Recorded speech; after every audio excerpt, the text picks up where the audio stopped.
یہ خبر سن کر میں حیران رہ گئی۔ میری بہن اتنی سمجھدار تو تھی کہ اچھی طرح خبر لی تھی، لیکن اب میں کیا کرتی؟ شام ہوئی تو خبر ہمارے گھر بھی آ گئی اور خبر آئی کہ فیضان کی حالت کچھ ٹھیک نہیں ہے۔ پتہ نہیں اس کے ساتھ کیا ہوا ہے اور وہ کچھ بتا بھی نہیں رہا۔ اس لیے نکاح کی تاریخ کو آگے کرتے ہیں۔ جب کہتے ہیں کہ تمہاری شادی کروانی ہے ارم کے ساتھ تو کہتا ہے کہ میں نے کسی سے شادی نہیں کرنی، میں نے شادی کرنی ہی نہیں۔ آپ سب لوگ مجھے اکیلا چھوڑ دو۔ جب سے آیا ہے ٹھیک سے کھانا بھی نہیں کھایا اور پتہ نہیں اس کو کیا ہو گیا ہے۔ ہم نہیں چاہتے کہ آپ کی بیٹی ہمارے بیٹے کے نام پہ بیٹھی رہے۔ نکاح کی تاریخ آگے کر دیتے ہیں اور اس سے پوچھتے ہیں کہ بات کیا ہے، ہو سکتا ہے کہ یہ ٹھیک ہو جائے۔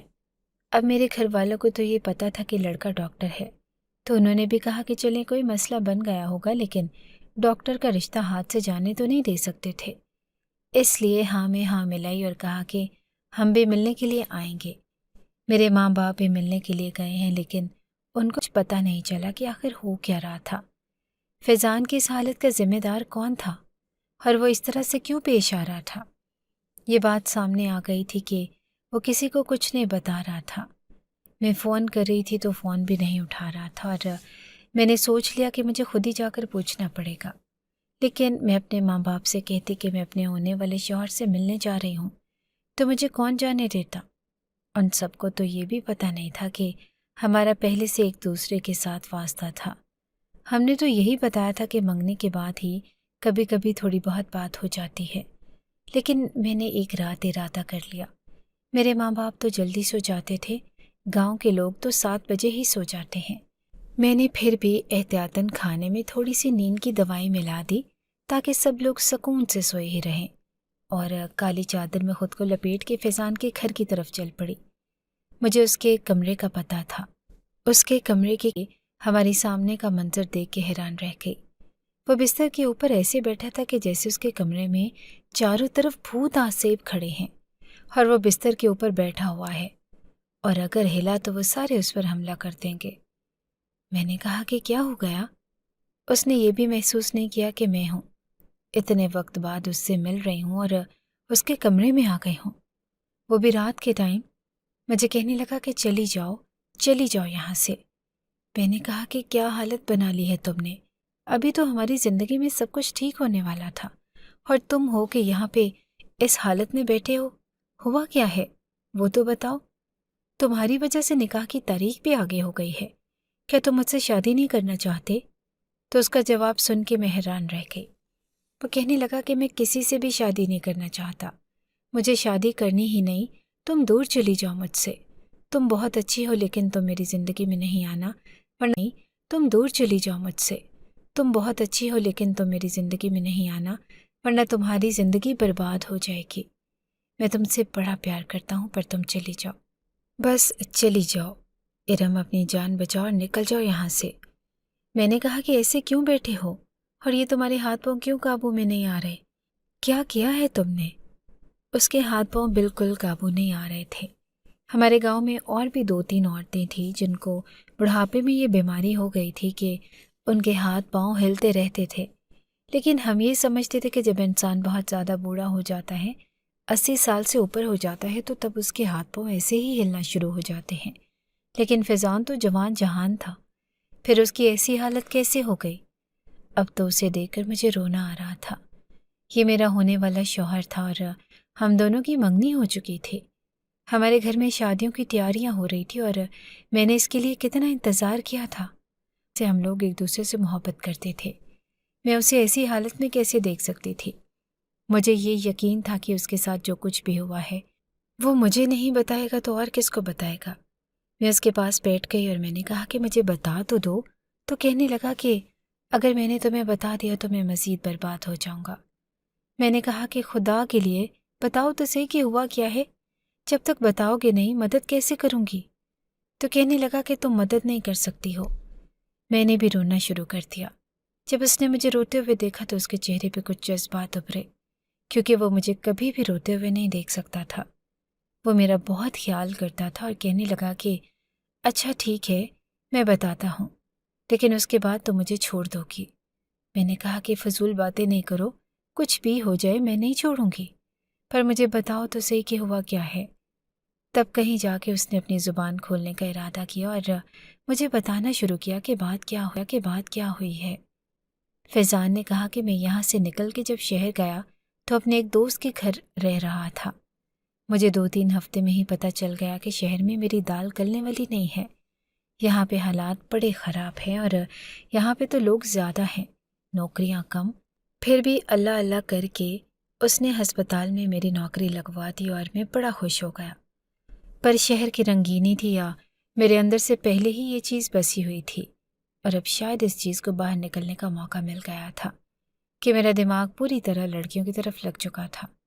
میں بس لڑکیوں کے بارے میں ہی سوچتا رہتا تھا، اور شہر کی لڑکیاں گاؤں کی لڑکیوں سے بہت زیادہ خوبصورت تھی، اور یہ ہسپتال ایک پرائیویٹ ہسپتال تھا۔ میں نے جھوٹ بولا کہ میری نوکری گورنمنٹ کی نہیں، میری نوکری کچی ہے، مجھے کبھی بھی نکال سکتے ہیں، بلکہ اب تو انہوں نے مجھے نکال ہی دیا ہے۔ میں اس کی لڑکیوں والی بات سن کے بڑی پریشان تھی، لیکن میں نے ابھی کچھ نہ کہا، کیونکہ مجھے پتا تھا کہ اگر میں نے اس کو ابھی ٹوک دیا تو یہ مجھے پوری بات نہیں بتائے گا۔ میں نے کہا کہ کوئی بات نہیں، نوکری پرائیویٹ تھی تو چلی گئی، پرائیویٹ نوکریاں تو چلی جاتی ہیں، اگر گورنمنٹ کی نوکری چلی جاتی تو زیادہ دکھ ہوتا۔ مجھے بتاؤ کہ پھر کیا ہوا؟ اس کو میری یہ بات تھوڑی اچھی لگی اور اس کے اندر تھوڑی خود اعتمادی پیدا ہوئی۔ کہنے لگا کہ بس پھر میں اپنی ہی موج مستیوں میں لگا رہا اور پورا شہر گھومتا رہا۔ وہاں میرے کچھ دوست بن گئے اور ان کے ساتھ میں نے پورے شہر کی سیر کی، جگہ جگہ کی چیزیں کھائی، گھاٹ گھاٹ کا پانی پیا اور ادھر ادھر لڑکیوں کو دیکھتا۔ ایک ڈاکٹر بھی تھی وہاں پہ، وہی بڑی خوبصورت تھی، بڑے ہی عجیب سے کپڑے پہنا کرتی تھی۔ میں فیضان کی باتیں سن رہی تھی، یہ بالکل نارمل تھا، اور گاؤں کے مرد ایسے ہی تھے، ان کو دیکھنے کے لیے کچھ ملتا نہیں تھا۔ گاؤں کی عورتیں شہر کی عورتوں کی طرح خوبصورت نہیں ہوتی، اور ہمارا گاؤں کوئی ویسا گاؤں نہیں تھا کہ جس کے بارے میں کہا جاتا ہے کہ اب تو گاؤں بھی بدل گئے ہیں۔ ہمارا گاؤں ابھی بھی روایتی ہی تھا، یہاں پہ ابھی بھی لڑکیوں کو پڑھایا نہیں جاتا تھا، اور کوئی اچھا اسکول نہیں تھا، ہسپتال نہیں تھا اور کالج نہیں تھا۔ اگر فیضان یہ کہتا کہ وہ ہسپتال میں وارڈ بوائے ہے تب بھی اس کی اس گاؤں میں بڑی عزت ہونی تھی، لیکن اس نے تو بہت بڑا جھوٹ بول دیا کہ میں تو ڈاکٹر ہوں، تو پھر اس کی عزت اور بھی زیادہ ہوئی تھی۔ لیکن جس حالت میں وہ آیا اس وقت وہ عزت کروانے کے قابل نہیں تھا۔ میں نے کہا کہ پھر کیا ہوا؟ کیا تم نے کسی کے ساتھ وہاں پہ چکر چلا لیا؟ کیونکہ جس طرح سے اس نے لڑکی کے موضوع پر بات شروع کی تھی، میں تو یہی سمجھ رہی تھی کہ شاید اس نے اب یہی کہنا ہے کہ میں نے کسی کے ساتھ چکر چلا لیا۔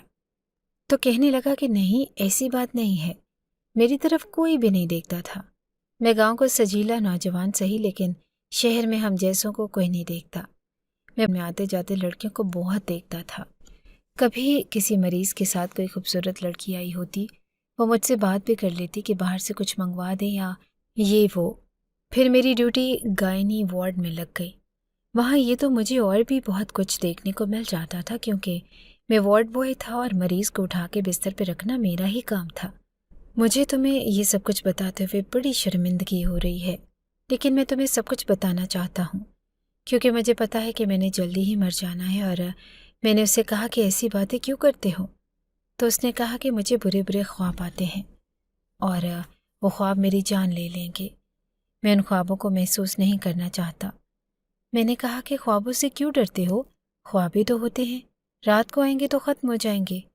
تو کہنے لگا کہ تم نہیں سمجھو گی، جب میں تمہیں بتاؤں گا تو تم حیران رہ جاؤ گی۔ میں نے کہا کہ اچھا مجھے بتاؤ پھر کیا ہوا؟ کہنے لگا کہ پھر وہی بات کہ انسی کی راہ پہ ایک قدم رکھے تو اس کے اگلے قدم بڑھانے میں اللہ مدد کرتا ہے، اسی طرح برائی کے راستے پہ قدم رکھ لو تو شیطان آپ کی انگلی پکڑ لیتا ہے اور آپ کو آگے سے آگے لے جانے کی کوشش کرتا ہے۔ میرا ہاتھ بھی شیطان نے پکڑ لیا اور میں نے اپنی آنکھوں کو سینکنا شروع کر دیا۔ جہاں سے مجھے کوئی بھی لڑکی نظر آتی میں اس کو دیکھ لیتا، لائن بھی مارتا اور پٹانے کی کوشش بھی کرتا، نمبر بھی دیتا، لیکن مجھے کبھی کوئی میسج نہیں کرتا تھا۔ پھر ایک دن ہسپتال میں ایک لڑکی کو لایا گیا، اس لڑکی کے ساتھ کیا ہوا تھا یہ کسی کو بھی نہیں پتا تھا، اور وہ تقریباً صبح کے 3 بجے آئی تھی اور بہت ہی زیادہ خوبصورت تھی۔ سننے میں آیا تھا کہ اس کی شادی تھی اور شادی کی پہلی ہی رات اس کی طبیعت خراب ہو گئی تھی، اور اس کی وجہ سے یہ تھی کہ وہ خوبصورت زیادہ تھی۔ اس لیے اس کے شوہر نے خود پہ قابو پانے کی کوشش کی پر قابو نہیں پا سکا۔ یہ کہانی سن کے بھی مجھے عجیب سا محسوس ہو رہا تھا کہ ایسا بھی ہوتا ہے۔ اس لڑکی کو صبح صبح ہی لایا گیا تھا۔ اس کی حالت بہت زیادہ بری تھی اور اس مریضہ کا نام مریم تھا۔ اس لڑکی کی ماں بار بار رو رہی تھی اور کہہ رہی تھی کہ میری بیٹی حافظ قرآن ہے، میری بیٹی بہت ہی دیندار لڑکی ہے، ہمارے گھر کا ماحول بھی ایسا ہے اور پتہ نہیں کیسے برے لوگوں سے ہم نے رشتہ طے کر دیا جن کو کسی بات کی تمیز اور تہذیب اور سلیقہ ہی نہیں ہے۔ دیکھو تو صحیح، شادی کے پہلے ہی دن میری بیٹی کا کیا حال کر دیا۔ اب کیا ہوگا؟ لڑکی بھی بے ہوش ہو چکی تھی اور اس کو ہوش نہیں آ رہا تھا۔ ڈاکٹر بھی پریشان ہو رہے تھے کہ اگر اس کو 12 گھنٹے تک ہوش نہیں آیا تو یہ پھر کوما میں چلی جائے گی، اور جو کوما میں چلا جاتا ہے وہ پھر وہاں سے واپس تو نہیں آتا۔ فیضان بول رہا تھا جب میں نے اس کی بات کاٹ دی اور میں نے اس سے پوچھا کہ کیا وہ لڑکی جس کا نام مریم تھا بہت زیادہ خوبصورت تھی، تو کہنے لگا کہ ہاں بہت ہی زیادہ خوبصورت تھی۔ ارم اتنی زیادہ خوبصورت کہ میں تمہیں کیا بتاؤں۔ میں خاموش ہو گیا۔ اس نے کہا کہ ہاں، تجھ سے بھی زیادہ، تو اس کے سامنے کچھ بھی نہیں ہے، سارے گاؤں کی لڑکیوں کو ملا لو تب بھی نہیں، یار وہ بہت ہی زیادہ پیاری تھی۔ میں نے کہا کہ تو جو لڑکی پیاری ہوتی ہے اس کے اوپر آنکھ رکھنا یا اس کو دیکھنا تو مردوں کا فرض بن جاتا ہے۔ اب مجھے غصہ آنے لگا تھا کیونکہ میں فیضان کی نیت سے اچھی طرح واقف تھی اور یہ تھوڑا سا دل پھینک تھا، لیکن شروع میں مجھے اس کی یہی حرکتیں اچھی لگتی تھی۔ اس کا میرے ساتھ فلرٹ کرنا، دل پھینک ہونا، عشق معشوقی کی باتیں کرنا مجھے اچھا لگتا تھا، لیکن اب مجھے غصہ آ رہا تھا اور میرے غصے پہ قابو نہیں پایا جا رہا تھا۔ اس نے کہا کہ مجھے پتا ہے کہ تو میرے بارے میں ابھی سے ہی برا سوچنے لگی ہے، اگر تجھے مسئلہ ہے تو میں اپنی کہانی یہیں پہ چھوڑ دیتا ہوں، تو آگے نہیں سن کیونکہ تجھ سے سنا بھی نہیں جائے گا۔ میں نے کہا کہ نہیں، میں سننا چاہتی ہوں کہ ایسا کیا ہوا کہ تمہاری یہ حالت ہو گئی۔ وہ بولتے بولتے بھی کانپ رہا تھا اور کانپنے کی وجہ سے اس کی آواز بھی کانپ رہی تھی۔ میں نے اس کو 2-3 دفعہ پانی بھی پلایا، لیکن ہم لوگ زیادہ شور نہیں کر سکتے تھے۔ اس کے گھر والے بھی سو رہے تھے۔ اس نے کہا کہ جب سے آیا ہوں میری ماں کو ایک پل کا سکون نہیں آیا، آج ہی کہیں سکون سے سوئی ہے۔ میں نے کہا کہ میں بھی تیری وجہ سے اپنے ماں باپ کو نیند کی دوائیاں دے کر آئی ہوں تاکہ تجھ سے بات کر سکوں۔ پھر اس نے آگے بات بتائی کہ لڑکی کو ہوش نہیں آ رہا تھا اور وہی بات ہوئی کہ 12 گھنٹے گزر گئے تو لڑکی کوما میں چلی گئی۔ اس کے گھر والے بری طرح سے رو رہے تھے۔ تھوڑی دیر کے بعد اس کا شوہر بھی وہاں پہ آ گیا۔ اس کو دیکھ کے گھر والوں نے اسے باتیں سنائی اور شوہر اور لڑکی کے بھائی آپس میں لڑتے جھگڑنے لگے، لیکن بات ایسی تھی کہ کوئی بھی کھل کے نہ بول سکتا تھا، نہ بتا سکتا تھا اور نہ لڑ سکتا تھا۔ وہ کہنے لگا کہ بیوی ہے میری، چاہے کوما میں چلی جائے، میرے نکاح میں ہے، آپ لوگ پیچھے ہٹ جائیں، میں خود ہی دیکھ لوں گا کہ کیا معاملات ہیں۔ جبکہ لڑکی کی ساس کہہ رہی تھی کہ انہوں نے ہمیں بیمار لڑکی دی ہے، یہ لڑکی پہلے ہی بیمار تھی اور میرے بیٹے نے کچھ بھی نہیں کیا، اس کو کوئی دورہ پڑا ہے جس کی وجہ سے یہ بے ہوش ہو گئی اور اب یہ کوما میں چلی گئی ہے۔ جو مریض کوما میں پڑا ہوتا ہے اس کو زندہ رکھنے کے لیے ایک دن ہزاروں روپے دینے ہوتے ہیں، اور وہ کہنے لگے کہ اب اتنے سارے پیسے کون دے گا، جبکہ دونوں پارٹیاں ہی بڑی امیر تھی۔ لڑکی والے بھی بہت امیر تھے اور لڑکے والے بھی بہت امیر تھے، ان کے کپڑے جوتوں سے اور باتوں سے ہی پتہ چل رہا تھا۔ پھر بھی اس کی ساس نے پیسوں کی بات کر دی تو شوہر نے کہا کہ میں اپنی بیوی کو زندہ رکھنے کے لیے کچھ بھی کروں گا اور مجھے یقین ہے کہ وہ واپس آ جائے گی کوما سے۔ وہ ادھر ادھر ڈاکٹرز کے نمبر ملانے لگا کہ کوئی بڑا ڈاکٹر ہوگا تو اس سے علاج کروائیں گے، لیکن ابھی اسے یہاں سے شفٹ نہیں کر سکتے تھے۔ ڈاکٹر نے کہا کہ وہ ایکٹیو کوما میں ہے، سب کچھ دیکھ رہی ہے، سن رہی ہے اور سمجھ بھی رہی ہے، لیکن اس سے جواب نہیں دیا جا رہا۔ اس کو ایکٹیو کوما کہتے ہیں، جس میں مریض سب کچھ دیکھ اور سن رہا ہوتا ہے۔ اس لیے کہتے ہیں کہ جب مریض کسی ایسی صورتحال میں چلا جائے، یعنی کہ کوما کی اس صورتحال میں ایکٹیو کوما میں چلا جائے، تو اس کے ساتھ زیادہ سے زیادہ باتیں کرنی چاہیے۔ جو اس کا کوئی اپنا ہو اسے کہنا چاہیے کہ اس کے ساتھ بات کرے، یا وہ جس سے محبت کرتی تھی اسے کہنا چاہیے کہ اس سے زیادہ باتیں کرے اور اسے واپس بلائے تاکہ وہ کوما سے واپس آ سکے۔ اگر کوئی ماں ہے تو اس کے بچے کو اس کے پاس رکھ دیا جائے، تو وہ اپنے بچے کی رونے کی آواز سن کے ہوش میں آ جاتی ہے، یا بیوی ہے تو اس کے شوہر کو کہا جائے کہ وہ اس کے ساتھ باتیں کرے۔ یہاں پر مریم کا شوہر تو تھا، لیکن وہ اپنے شوہر کی وجہ سے ہی تو اس ساری صورتحال میں پھنسی تھے۔ فیضان نے آگے بتایا کہ میں اس لڑکی کے کمرے کو صاف کرنے کے بہانے کبھی کبھی اندر چلا جاتا تھا، ہر کبھی مشینز کو چیک کرنے کے بہانے، اور اکثر میں وہاں پر آتا جاتا رہتا تھا۔ وہ لڑکی سوئی ہوئی بھی قیامت لگ رہی تھی اور آفت لگ رہی تھی، بلکہ سوئی ہوئی تو اس کی خوبصورتی اور بھی زیادہ بڑھ گئی تھی۔ کیا تمہیں وہ کہانی یاد ہے جو ہمیں دادی سنایا کرتی تھی کہ ایک شہزادی تھی جس کو ایک بری پری نے بد دعا دی تھی اور نیند میں کھو جاتی تھی اور اس سے سویا ہوا حسن کہتے تھے؟ یہ لڑکی بھی بالکل ایسی ہی تھی، لیکن وہ شہزادی تو اپنے شہزادے کی وجہ سے جاگ جاتی ہے، اور میں بھی اب مریم کے لیے خود کو وہ شہزادہ سمجھنے لگا تھا۔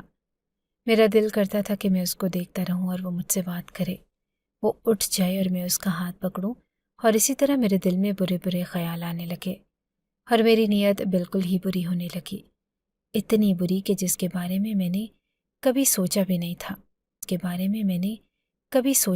تھا۔ فیضان اپنی کہانی سنا رہا تھا، اور میرے اندر جو طوفان اٹھ رہے تھے وہ میں ہی جانتی تھی۔ میرا ہونے والا شوہر اور میری موجودہ محبت کسی لڑکی کے بارے میں نہ صرف تعریفیں کر رہا تھا، بلکہ یہ کہہ رہا تھا کہ اس کے حسن کو دیکھ کے میری نیت بھی خراب ہو رہی تھی۔ وہ ٹھیک کہہ رہا تھا کہ اگر مجھے پوری بات پتہ چل گئی تو شاید میں اس کو چھوڑ کے چلی جاؤں گی، کیونکہ اس کے ساتھ یہی ہونا چاہیے تھا۔ لیکن ابھی میں نے اس سے فیصلہ نہیں کیا تھا، کیونکہ کبھی کبھی ہمیں دوسرے کی محبت نہ ملے یا نہ ملے، لیکن اپنی محبت کے لیے ہمیں ایسا فیصلہ کرنا پڑتا ہے جو ہمارے خلاف ہوتا ہے، اور اگر میں اس کو چھوڑ کے چلی جاتی تو میں خود کیسے رہتی اور اپنے گھر والوں کو کیا جواب دیتی، جن کے سامنے میں پچھلے 4 سال سے فیضان کے لیے بیٹھی تھی۔ وہ مجھے بار بار باتیں سناتے تھے، کہتے تھے کہ تیری عمر کی لڑکیوں کی تو شادیاں ہو گئی اور 2 بچے بھی ہو گئے، اور تو ابھی تک بیٹھی اور رہتی تھی کہ فیضان کچھ بننے گیا ہے، وہ کچھ کر کے آئے گا اور میں اس سے شادی کروں گی۔ مجھے اتنے تانے دیے جاتے تھے، اتنا ٹارچر کیا جاتا تھا کہ میں ہی جانتی ہوں۔ پھر بھی میں راتوں کو اٹھ کے تہجد کی نماز پڑھتی اور دعا کرتی کہ فیضان کامیاب ہو جائے۔ جب وہ واپس آئے تو میرا فخر بن کے واپس آئے، اور میں اس کا ہاتھ پکڑ کے سر اٹھا کے کہہ سکوں کہ یہ ہے وہ آدمی جس کے لیے میں نے 4 سے 5 سال انتظار کیا اور کسی اور سے شادی نہیں کی، اپنے گھر والوں سے بھی جھگڑے کیے اور نہ جانے کتنے اچھے رشتوں کو ٹھکرایا۔ اور جب مجھے پتہ چلا کہ وہ ڈاکٹر بن گیا تو مجھے ایسا ہی محسوس ہوا تھا، میں جیت گئی تھی۔ لیکن آج اس کی باتیں سنتے ہوئے مجھے محسوس ہو رہا تھا کہ میں تو کب سے ہاری ہوئی تھی۔ میں نے کہا کہ پھر آگے کیا ہوا؟ میں نے اپنے آنسو اور اپنے جذبات کو چھپایا تو کہنے لگا کہ وہ دن میری زندگی کا سب سے برا دن تھا۔ باہر بہت تیز بارش ہو رہی تھی اور اس لڑکی کے گھر والے روز اس سے ملنے کے لیے آتے تھے، کبھی کبھی نہیں بھی آتے تھے، اور آج اس کو کوما میں پڑے ہوئے 1 مہینہ ہو گیا تھا۔ وہ تقریباً روز ہی آتے تھے، لیکن آج بارش تھی تو مجھے پتا تھا کہ کوئی نہیں آئے گا۔ بارش اتنی تیز تھی کہ درخت بھی ٹوٹ ٹوٹ کے گر رہے تھے، اس لیے 2-3 ڈاکٹر بھی نہیں آئے، وہ ڈاکٹر بھی نہیں آئی جس کا یہ کیس تھا۔ لیکن مجھے فون کر کے کہا کہ لڑکی کا خیال کرنا، لائٹ وغیرہ جائے گی تو مشینوں کو سٹینڈ بائی کر دینا، ایسا نہ ہو کہ مسئلہ بن جائے۔ یہ بہت بڑا ہسپتال تھا، یہاں پہ لائٹ جاتی تھی تو پھر بھی مشینیں تو بند نہیں ہوتی تھی، لیکن کبھی کبھی کوئی مسئلہ بن بھی سکتا تھا، اسی لیے نظر رکھنی پڑتی تھی۔ اور میں نے کہا کہ فکر ہی نہ کریں۔ میں اس کے کمرے میں بیٹھ گیا جب ایک نرس وہاں سے گزری اور اس نے کہا کہ تم یہاں پر کیوں بیٹھے ہو فیضان؟ میں نے کہا کہ مجھے ڈاکٹر صاحبہ نے فون کیا تھا اور انہوں نے کہا ہے کہ ادھر ہی بیٹھنا اور دیکھتے رہنا کہ مشین چل رہی ہے یا نہیں، ایسا نہ ہو کہ کچھ برا ہو جائے۔ تو نرس نے کہا کہ تمہارا کام تو بڑا آسان ہے، تمہیں تو بیٹھنے کے کام ملتے ہیں، ہمیں تو بھاگ دوڑ کے کام ملتے ہیں۔ چلو ٹھیک ہے، تم بیٹھو، ویسے میں اسی کو چیک کرنے آ رہی تھی۔ میں نے کہا کہ نہیں، سب خیر ہے، میں بیٹھا ہوں، تم فکر نہیں کرو۔ وہ وہاں سے چلی گئی اور جب میں نے مریم کو دیکھا تو میرے دماغ میں عجیب سا فطور سوار ہونے لگا۔ میں آگے بڑھنے لگا اور میرے ہاتھوں سب کچھ میرے قابو میں نہیں تھا۔ میں نے آگے بڑھ کے اس کی طرف ایک نظر دیکھا اور میں اس کے ساتھ باتیں کرنے لگا کہ تم کتنی خوبصورت ہو، لیکن تمہاری زندگی میں جو مرد آیا ہے وہ نہایت ہی برا آدمی ہے، جس نے تمہیں اس مقام تک پہنچا دیا۔ پر اگر میں تمہارا شوہر ہوتا یا تم میری ہونے والی بیوی ہوتی، میں تمہارے ساتھ کبھی اتنا برا نہیں کرتا۔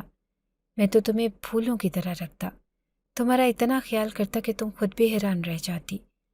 باتیں کرتے کرتے میں نے اس کا ہاتھ پکڑ لیا۔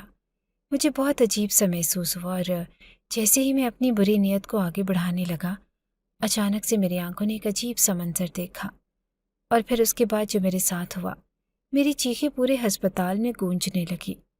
جب کوئی عورت چلاتی ہے تو وہ آواز بھی بڑی ہیبت ناک ہوتی ہے کہ کوئی درد سے یا ڈر سے یا مصیبت سے چلا رہی ہے، لیکن جب ایک مرد پورے ڈر اور خوف سے چلاتا ہے تو اس کی آوازیں عورت سے بھی زیادہ ہیبت ناک اور عجیب سی ہوتی ہیں، جس کو سن کے عجیب سی طبیعت ہو جاتی ہے کہ یہ کیا ہو رہا ہے۔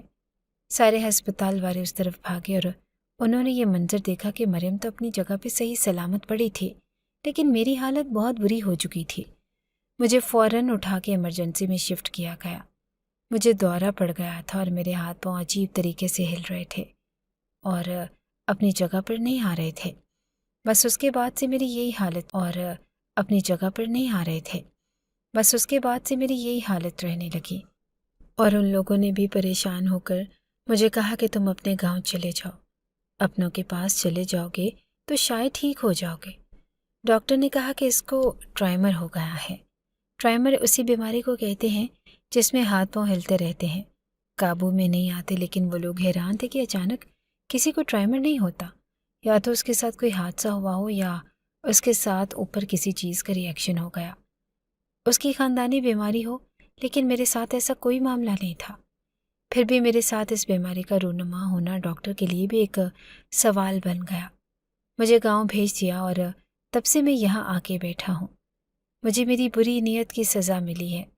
میں نے کہا کہ بری نیت نہیں تھی تمہاری، بہت ہی زیادہ بری نیت تھی۔ ایک لڑکی جو بیچاری شادی شدہ ہے اور شوہر والی ہے، اور اس کے ساتھ پہلے ہی اتنا برا ہوا ہے، اور پھر پتہ کہ تم وہاں پہ کس نیت سے کھڑے تھے۔ تمہیں ضرور سزا ملنی چاہیے تھی، لیکن ایسا بھی کیا ہو گیا تمہیں؟ تم نے کیا دیکھا تھا؟ اس بات پر فیضان کی آنکھوں میں ایسا خوف ابھرا کہ جیسے اس نے واقعی کچھ دیکھا تھا۔ کہنے لگا کہ ہاں میں نے دیکھا تھا، میں نے کچھ دیکھا تھا، اور میں تمہیں بتاتا ہوں کہ میں نے وہاں پر کیا دیکھا تھا۔ 3 بڑے بڑے سانپ اس لڑکی کے وجود کے ساتھ چپکے ہوئے تھے، اور جیسے ہی میں نے ہاتھ اس کی طرف بڑھایا، وہ تینوں بڑے بڑے سانپ ایک جھٹکا لے کر جیسے چھلانگ مار کے یوں کہو کہ اڑ کے میرے وجود کے ساتھ چپک گئے، اور انہوں نے مجھے جکڑنا شروع کر دیا۔ میری سانس بند ہونے لگی اور میں زمین پہ گر گیا، اور میں نے چیخیں مارنی شروع کر دی۔ اس کے بعد مجھے نہیں یاد کہ کیا ہوا۔ پتہ نہیں وہ سانپ وہاں پہ کیسے آئے، اور وہ سانپ وہاں پہ تھے بھی یا نہیں تھے۔ وہ ایک خیال تھا، ایک ڈر تھا جو مجھ پہ طاری ہوا، ایک فطور تھا یا ایک سحر تھا، یا پھر کچھ اور تھا، مجھے نہیں پتا، لیکن یہی تھا۔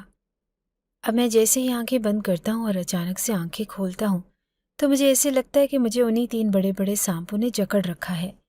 مجھے معاف کر دو ارم، میں نے تمہارے ساتھ بھی برا کیا۔ تم میرے نام پہ بیٹھی تھی اور ہماری منگنی ہو چکی تھی، شادی ہونے والی تھی، اور میں نے تمہیں کہا تھا کہ میں 2-4 دن میں واپس بھی آ رہا ہوں، لیکن مجھے نہیں پتا تھا کہ میرے ساتھ یہ سب کچھ ہو جائے گا۔ اب میں تمہارے قابل نہیں رہا، کیسے کرو گے تم میرے جیسے مرد سے شادی؟ اور تمہیں کرنی بھی نہیں چاہیے۔ مجھے بہت ہی زیادہ غصہ آ گیا تھا، اور میں نے کہا کہ تم ٹھیک کہہ رہے ہو، مجھے تم سے شادی نہیں کرنی چاہیے۔ تم اس قابل ہی نہیں ہو کہ کسی کی بیٹی پہ نظر رکھنے والا ایک برا آدمی جس کی نیت بری ہے، جو بدنیتہ انسان ہے، میں اس کے ساتھ کیوں شادی کروں گی؟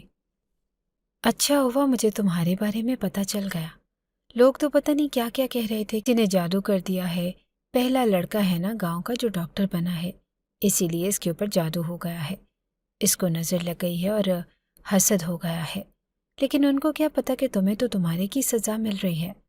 وہ میرے سامنے ہاتھ جوڑ کے رونے لگا، اور اس نے کہا کہ کسی کو نہیں بتانا، نہیں تو میری کوئی عزت نہیں رہے گی۔ میں نے کہا کہ میں بھی کم صرف نہیں ہوں، تم سے بات سننے سے پہلے ہی کہا تھا کہ مجھے بتا دو تو کسی اور کو نہیں بتاؤں گی، تو اس کا مطلب کہ نہیں بتاؤں گی۔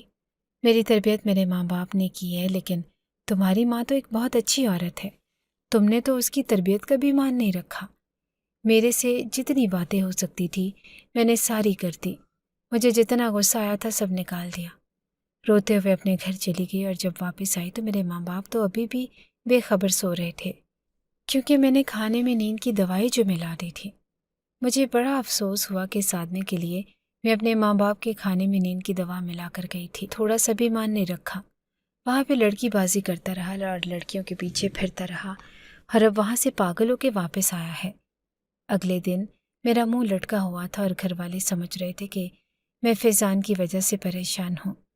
ہاں، میں اسی کی وجہ سے پریشان تھی، لیکن اس کے لیے پریشان نہیں تھی۔ وہ ایک بہت بڑا گناہ کرنے جا رہا تھا، اسے گناہ کرنے سے پہلے ہی سزا مل گئی تھی، لیکن یہ نہیں پتا تھا کہ ابھی سزا باقی تھی، کیونکہ جس کمرے میں اس لڑکی کو رکھا گیا تھا وہاں پہ CCTV کیمرے لگے ہوئے تھے، اور فیضان کیونکہ گاؤں کا سیدھا سادہ بندہ تھا، اسے اس بارے میں زیادہ پتہ ہی نہ تھا، اس لیے اس نے دھیان نہیں دیا، اور وہاں پہ CCTV کیمرے لگے تھے اور ساری فوٹیج بن چکی تھی۔ اب وہ لوگ اس کے پیچھے آ رہے تھے کیونکہ وہ اس کو پکڑنا چاہتے تھے۔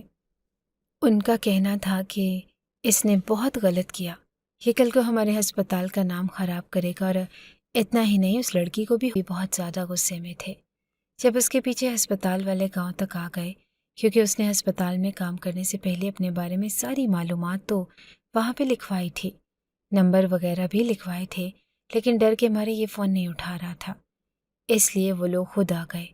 پر انہوں نے جب اس کی حالت دیکھی تو ان کے بھی منہ عجیب سے بن گئے اور کہنے لگے کہ اب اس کو ہم کیا سزا دیں۔ ان لوگوں نے ہی بتایا کہ لڑکی کو ہوش آ گیا ہے۔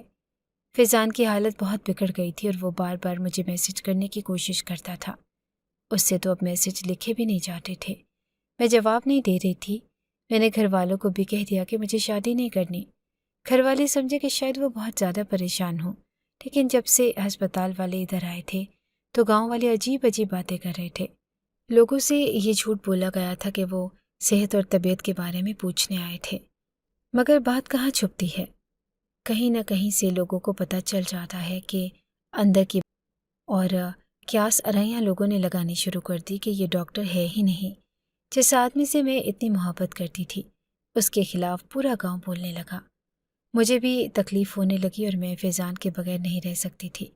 4 سال میں نے اس کا انتظار کیا تھا، کیا مجھے آخر میں کچھ بھی ملنے والا نہیں تھا؟ میں نے اپنے ماں باپ سے کہا کہ آپ لوگ اس کے خلاف نہیں بولا کریں۔ میں فیضان سے دوبارہ ملنے کے لیے گئی اور اس دفعہ میں نے اسے کہا کہ میں تمہیں معاف کرنے کے لیے آئی ہوں، میں نے تمہیں معاف کر دیا۔ تو وہ کہنے لگا کہ تم نے بھی مجھے معاف کر دیا، تمہارا بہت شکریہ، لیکن پھر بھی میری حالت بہتر نہیں ہو رہی۔ میں نے اپنے گھر والوں سے جھوٹ بولا تھا اور اپنی ماں سے کہ میں ڈاکٹر بنا ہوں۔ میں نے اپنی ماں کو بھی سب کچھ بتا دیا، اس نے مجھے معاف کر دیا، لیکن ابھی تک میری حالت کیوں نہیں سنبھل رہی؟ لگتا ہے کہ اس لڑکی سے معافی مانگنی چاہیے۔ میں نے کہا کہ ہاں، مجھے بھی ایسے لگتا ہے، لیکن کیسے جائیں گی وہاں تک؟ تو کہنے لگا کہ کسی طرح مجھے اس کے پاؤں پکڑ کر اس سے معافی مانگنا چاہتا ہوں، شاید اس کے بعد ہی میری سزا ختم ہوگی۔ ایک جوان جہان لڑکا جس کی 1 مہینے میں شادی ہونے والی تھی، اچانک سے ایسی بیماری میں پڑ کے بیٹھ جائے، اس کی نوکری بھی چھوٹ جائے تو یہ اس کے لیے کسی سزا سے کم نہیں۔ میں نے کہا کہ میں تمہیں کسی طرح شہر لے جانے کی کوشش کرتی ہوں۔ ہم لوگ شہر گئے، میں اسے خود اپنے ساتھ لے کر گئی تھی۔ وہاں جا کر ہسپتال گئے اور وہ پیچھے کھڑا تھا۔ اس نے کہا کہ پہلے نام پوچھنا کہ جو لڑکی یہاں کوما میں پڑی تھی اس کے گھر کا پتہ مل سکتا ہے۔ تو انہوں نے کہا کہ آپ کون؟ اور ایسے ہم کسی کے گھر کا پتہ نہیں دے سکتے۔ میں نے کہا کہ اچھا، گھر کا پتہ نہیں تو فون نمبر ہی دے دیں۔ تو اس بات کو بھی میں نے بہت اصرار کیا، پھر کہیں جا کے میں نے نمبر لیا۔ اب یہ فون نمبر تو میرے پاس تھا، لیکن پتہ نہیں فون کس نے اٹھایا تھا۔ میں نے 1 دفعہ فون کیا تو کسی بوڑھی عورت نے فون اٹھایا۔ مجھے لگتا تھا کہ اس لڑکی کی طبیعت بھی ٹھیک نہیں تھی، اس لیے اس کا فون اس کے پاس تھا۔ ہم نے 4 دن شہر میں گزارے اور میں اپنے گھر والوں سے جھوٹ بول کر آئی تھی کہ میری دوست کی شادی ہے اور میں جا رہی ہوں، لیکن اصل میں فیضان کو لے کر یہاں آئی تھی۔ ابھی تک تو شاید میرے گھر والوں کو شک پڑ ہی گیا ہو اور شاید وہ مجھے باتیں ہی سناتے، اس لیے میں نے سوچا کہ اب جو کام کرنے آئی ہوں وہ کر کے ہی جاؤں۔ ہم لوگ پھر سے اپنے کام پہ لگ گئے۔ فون کیا تو اس دفعہ ایک لڑکی نے فون اٹھایا اور وہ لڑکی مریم تو نہیں تھی جو کوما میں تھی، لیکن یہ اس کی بہن تھی۔ میں نے جب بتایا کہ میں کون ہوں مجھے کس سلسلے میں بات کرنی ہے تو اس نے مریم کو ہی پکڑا دیا۔ مختصر اپنے بارے میں نے فون پر یہی بتایا کہ جس نے آپ کے ساتھ برا کرنے کی نیت کی تھی میں اس کی منگیتر ہوں۔ ہم آپ سے ملنا چاہتے ہیں، کیا کوئی راستہ نکل سکتا ہے؟ پہلے تو وہ چپ ہو گئی، پھر اس نے اپنے گھر کا پتہ میسج کر دیا اور کہا کہ شام کو آ جانا۔ ہم گھر کا پتہ میسج کر دیا اور کہا کہ شام کو آ جانا۔ ہم لوگ وہاں گئے تو بہت ڈرے ہوئے تھے، پتہ نہیں وہ لوگ ہمارے ساتھ کیا کرتے، کہیں ہم سے بدلہ ہی نہ لے لیتے، لیکن ایسا کچھ نہیں ہوا۔ انہوں نے ہمیں عزت سے ڈرائنگ روم میں بٹھایا اور چائے پلائی۔ اس کے بعد وہ لڑکی ڈرائنگ روم میں آئی۔ وہ ابھی بھی چیئر پر بیٹھی تھی۔ ظاہر ہے اتنے وقت کوما میں رہنے کے بعد شاید ابھی اس کے پاؤں ٹھیک نہیں ہوئے تھے۔ میں نے پہلے اپنا تعارف کروایا اور پھر حال چال پوچھا۔ میں نے اس سے بھی پوچھا تو کہنے لگی کہ آہستہ آہستہ ٹھیک ہو رہی ہوں۔ میں نے کہا کہ معاف کر دیں۔ فیضان بھی سر جھکا کے بیٹھا تھا، ابھی ابھی اس کے ہاتھ کانپ رہے تھے۔ اس نے فیضان کو ایک نظر دیکھا اور کہا کہ کر دیا میں نے معاف، کیونکہ اسی دن کے بعد میں کوما سے باہر آئی ہوں اور اسی کی وجہ سے آج میں یہاں پر بیٹھی ہوں۔ یہ بات سن کے ہم لوگ حیران ہو گئے۔ وہ کہنے لگی کہ ہاں مجھے سب کچھ سنائی دے رہا تھا، سب کچھ دکھائی دے رہا تھا، اور بس مجھ سے پلٹ کے جواب نہیں دیا جا رہا تھا۔ وہ احساس بہت برا تھا، لیکن جب اس کے ارادوں کے بارے میں نے سنا، کیونکہ یہ میرے سے باتیں کر رہا تھا، تو میرے دماغ نے زور لگایا اور جب یہ بری طرح چلایا تو میں کوما سے باہر آ چکی تھی۔ لیکن تھوڑی دیر کے بعد میں نے حرکت شروع کی اور میری آنکھیں کھل گئی۔ مجھے نہیں پتا کہ اس نے صحیح کیا یا غلط کیا، اس کی وجہ سے ہی میں کوما سے واپس آئی ہوں۔ آپ کا شوہر وہ کہاں ہے؟ اس نے مجھے عجیب نظروں سے دیکھا۔ کہنے لگی کہ تمہیں میری ساری کہانی کے بارے میں پتہ ہے؟ میں نے کہا کہ ہاں۔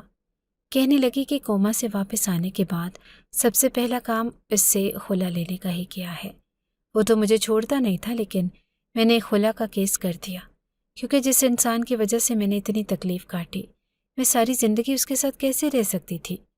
ایک دفعہ آپ کو پتہ چل گیا کہ کوئی انسان آپ کے لیے تکلیف کا باعث ہے تو اس نے فیضان کو معاف کر دیا، لیکن اس کے ساتھ کوئی بات نہ کی۔ وہ مجھ سے ہی بات کر رہی تھی۔ فیضان بھی بس سر جھکا کے ہاتھ جوڑ کے بیٹھا تھا۔ اس نے بھی کوئی بات نہ کی اور ہم لوگوں نے اس کا شکریہ ادا کیا کہ چلو اس نے معاف تو کیا۔ ہم جب واپس جانے لگے تو انہوں نے ہماری ہتھیلی میں کچھ پیسے پکڑا دیے۔ پیسے مجھے بہت زیادہ لگ رہے تھے، پر میں نے دیکھے نہیں۔ میں نے کہا کہ یہ کیا؟ تو کہنے لگے کہ تم لوگ اتنی دور سے آئے ہو، تمہارے کام آئیں گے۔ مجھے پتا ہے کہ تم لوگوں کو پیسوں کی ضرورت رہتی ہے، اور وہ لوگ بہت امیر اور کھاتے پیتے گھر سے تھے۔ میں نے شکریہ ادا کیا اور راستے میں جب پیسوں کو گنا تو حیران رہ گئی۔ یہ تو لاکھ سے اوپر کے پیسے تھے، 5,000 کے نوٹ لگ رہے تھے۔ میں نے فیضان سے نکاح کرنے کا وعدہ کیا تھا۔ میرا خاندان باتیں کرنے لگا کہ ایک بیمار آدمی سے تم شادی کر رہی ہو، لیکن میں نے کسی کی نہیں مانی۔ انہوں نے مجھے گھر سے نکال دیا۔ جو میرے پاس پیسے تھے جو مجھے اس لڑکی نے دیے تھے، اسی سے ہماری شادی ہوئی اور فیضان کا تھوڑا بہت علاج شروع کروایا۔ آہستہ آہستہ وہ ٹھیک ہونے لگا۔ آج اس بات کو 2 سال ہو گئے ہیں اور اب فیضان پہلے سے بہتر ہو رہا ہے۔ اس نے رکشہ لے لیا ہے اور وہ بیٹھ کے رکشہ چلاتا ہے، کیونکہ اس کی حالت پہلے سے کافی بہتر ہو گئی ہے۔ میرے گھر والے بھی آہستہ آہستہ لچک کا مظاہرہ کر رہے ہیں کہ سب کچھ ٹھیک ہو جائے گا۔ اس لڑکی مریم سے میری دوبارہ بھی بات ہوئی تھی۔ رکشہ لینے کے پیسے بھی اسی نے دیے تھے۔ اللہ کا شکر ہے کہ فیضان بھی اب بہت بدل گیا ہے اور ہماری شادی بھی ہو گئی ہے۔ میرے ساتھ بہت اچھے طریقے سے رہتا ہے۔ یہ اصل زندگی ہے، نہ کوئی فلم ہے، کوئی کسی کا لکھا ہوا ناول نہیں ہے کہ اگر کچھ ٹھیک نہیں ہو رہا تو اس کو چھوڑ دیا، ختم کر دیا اور دوسرا راستہ چن لیا۔ ایسا نہیں کر سکتی تھی۔ فیضان سے محبت کرتی تھی اور اسی کے ساتھ رہنا تھا، اس لیے اس کو بہتر کرنے کی کوشش کی، اور وہ واقعی پہلے سے بہت زیادہ تبدیل ہو گیا ہے۔ بہت خیال کرتا ہے میرا، اور میں اس کے ساتھ بہت زیادہ خوش ہوں، اور اللہ کا بڑا کرم ہے، حلال کی روزی کماتا ہے، مل جل کے کھاتے ہیں۔